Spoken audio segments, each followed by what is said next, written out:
Have the Buccaneers finally figured it out? The Buccaneers are another one of those teams, and I feel like every week we're talking about somebody and saying the same thing. The Buccaneers are another one of those teams that I feel like got really hurt by not having a preseason, OTAs, a training camp, because there were so many new pieces coming in, the biggest one being Tom Brady. And when you bring in a quarterback like that, everything changes. It's like bringing in LeBron James to your offense. The whole dynamic is going to change. And the fact that he came in having weapons like Mike Evans, Chris Godwin, and so on and so forth, there was a lot of adjustment that had to happen. Bruce Arians working with him was also an adjustment. And that defense is still, I feel like, finding their footing. Bringing in McClendon will be a big help for them. I do think that they're starting to turn the corner, though, which is big for them. But I still think there's some work to be done, and I think I don't know if we've seen who they are yet, but I think that they are showing their teeth and showing what they can be. I'm going to hold my tongue until November 8th starts, because I feel like that's when the big test comes: Saints, Panthers, Rams, Chiefs. So I think that's really going to tell me. But I feel like they are starting to get their groove, are starting to see what they really are. But I think that's the 4-game stretch is really going to tell me if the Bucs are for real or not. So I'm going to hold my tongue. The Buccaneers are the best team in the NFC, and it's not close. No. They're the best team in the NFC. I don't care what the record says. I know they're 4-2. The Seahawks are 5-0, right? But the Buccaneers are the best team in the NFC, and I don't have any doubt about it. And the reason I say that is because they turned the corner really quick. Last week versus the Bears, they were the most. The last year against the Bears, they were the most penalized team. They had 11 penalties for 109 yards against Chicago. They had 0 penalties against Green Bay. That's how fast they had that switch, because Tom Brady was frustrated on the sidelines, screaming at them. Even though he got a lot of pushback on social media for doing that, it lit a spark. When you're a 6-time Super Bowl champion, you can do that. When you're Cam Newton, who's never won a Super Bowl, you can't. There's levels to this. No, because I know on Twitter there was a lot of people comparing, Cam Newton gets slack for this. Look at Tom Brady. He doesn't. Tom Brady's a 6-time Super Bowl champion. When you're a 6-time Super Bowl champion, you can talk to people a certain way that a loser can't. Wait a minute. You can talk to people a certain way, but let me finish my take. Yeah, because that was crazy. They had the Buccaneers were the first team all season to have 0 penalties in a game. And what gets underestimated within this whole thing is that this is a new offense for Tom Brady. People don't understand how hard Bruce Arians' offense is. It's the most difficult offense to learn in the league, possibly. Every quarterback's first year in the Bruce Arians offense, they have high interception and turnover numbers. And Godwin and Evans have been hurt. There have been games against the Chargers where they were having Justin Watson and Scotty Miller being their best targets, their best receiving targets throughout that game, and Tom Brady still found a way to come back and beat that team. Brady right now has 14 touchdowns and 4 interceptions. Bruce Arians' offense is prone to having quarterbacks have high interception numbers. Right now, Brady has extremely low interception numbers, granted that it's in Bruce Arians' offense, and he's projected to throw 37 touchdowns and 11 interceptions. And this is why they're the best team in the NFC. I like complete teams. I like teams that I see little weaknesses in them. The Bucs, their weakness right now has been their offense because they've been unhealthy. But when they're healthy, they have probably the best or second best offense in the NFC. They're the most complete team because their defense currently, I think, is the best or second best in football right now. It's between the Bucs and Steelers. This year, the Bucs are the first rushing defense in the NFL. They were that last year. They lost Vita Vea, and what did they do? They went out and traded for Steve McClendon, who's really good.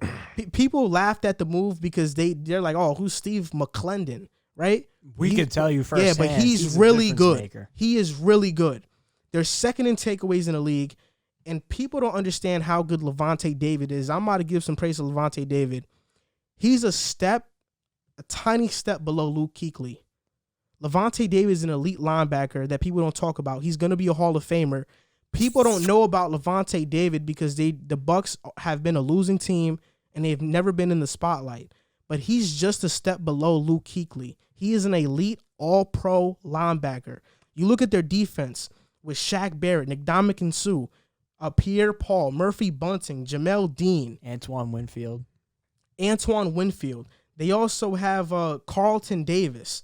They have a really young defense, and it's just going to keep getting better. Todd Bowles and the coaching staff, Bruce Arians, Brian Leftwich, they're amazing. And they're going to be the best team in the NFC when the year is over, and they're going to be the team to beat in the playoffs because I think they're going to be healthy when that time comes. And I think there's a huge possibility that the Bucs are the first team to win a Super Bowl in their home stadium when they play later on in Tampa.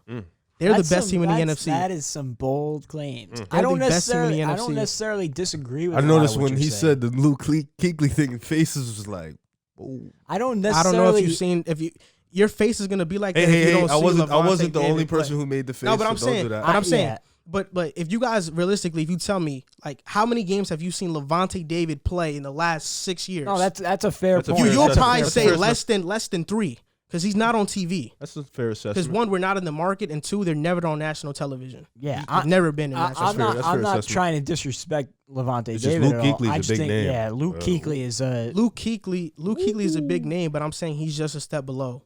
Like he's not. I know he's not as good as Kuechly, but it's like Kuechly is here, Levante is like here. They are really similar. Levante David is a great elite linebacker. I'm not as sold on the Buccaneers as you are, but I agree that's their ceiling. Like I have no doubt that they can be Super Bowl the best bust team. for them. Yeah, I have no doubt they can be the best team in the NFC.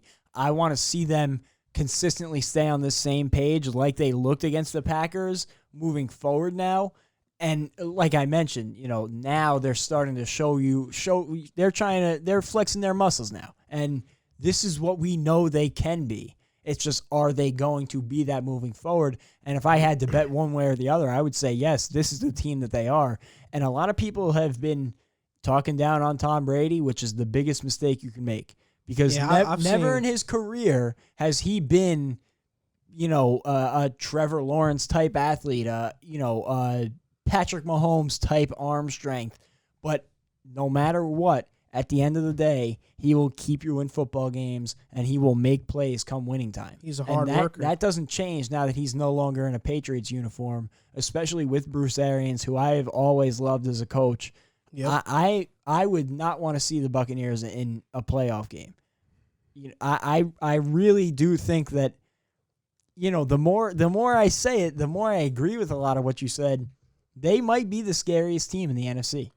They don't have a lot of holes on their team. The Seattle, they have to win shootouts. Yeah, and I think the Bucs don't have to do that. Like you mentioned, Seattle, their defense is a much bigger hole than, like you said, anything that the Buccaneers have. And the same thing with the Packers. I feel like when I look at the Packers, I have more question marks on who they're going to be week to week than I feel about the Bucs moving forward. What I love about the Bucs is that they don't need to be in shootouts to win, but they can win if they're in the shootout. That's what I like about the Bucs. They can put up points, but they don't need to because that defense is elite. Mm-hmm. I want to see them get healthy too. Me too. The Mike Evans, Chris Godwin, it concerns me because and Gronkowski just had his best game as a Buck yesterday. And is that what he's going to be now moving forward, or is he going to be what he was in the first 4 weeks of the season where he didn't even call one pass? He was trash. Just he call did it what nothing. it is. He was trash. If they can get that production, or at least have that threat of that production out of Gronk moving forward, and Mike Evans and Chris Godwin can stay on the field. I think Gronkowski, he wasn't good in the passing game, but as a run blocker, he was great. And I think a lot of that has to do with him accepting that role behind so many weapons on that offense, which is commendable.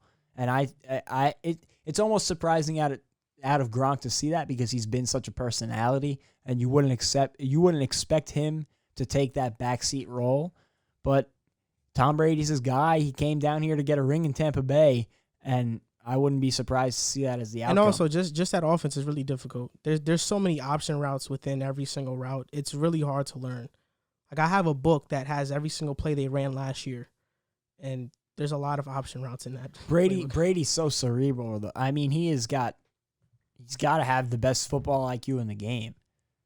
I think so, too. He didn't win 6 Super Bowls on accident. And a lot of people say Belichick this, Belichick that.